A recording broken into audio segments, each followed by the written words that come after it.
In this video, I'm going to show you how to move pages in SurveyMonkey quickly and easily. If you're building a survey and want to rearrange the order of your pages, this tutorial will save you time and help you keep your survey organized exactly the way you want it.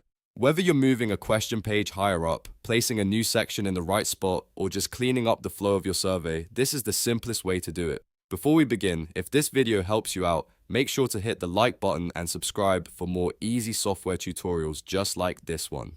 Now let's jump right in. First, go to SurveyMonkey and sign into your account. Once you're on the SurveyMonkey homepage, look for the survey you want to edit and click on it to open it.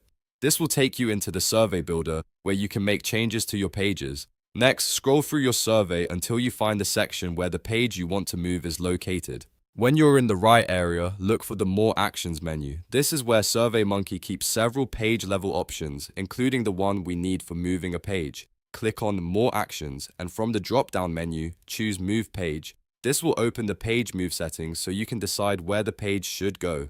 At this point, SurveyMonkey will let you select a new position for that page inside your survey.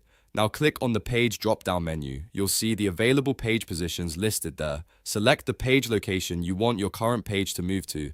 Take a moment to double-check the choice so the page ends up exactly where you want it in the survey flow. Once you've selected the correct destination, click Apply. SurveyMonkey will then move the page to the new location and update your survey order automatically. You can now continue editing your survey and, if needed, repeat the same steps to move any other pages around. That's all there is to it. In just a few clicks, you've learned how to move pages in SurveyMonkey and organize your survey more effectively. This is especially useful when you're improving the user experience, fixing the survey structure, or making sure your questions appear in the best order. If this tutorial was helpful, don't forget to like the video and subscribe for more step-by-step guides. Thanks for watching, and I'll see you in the next one.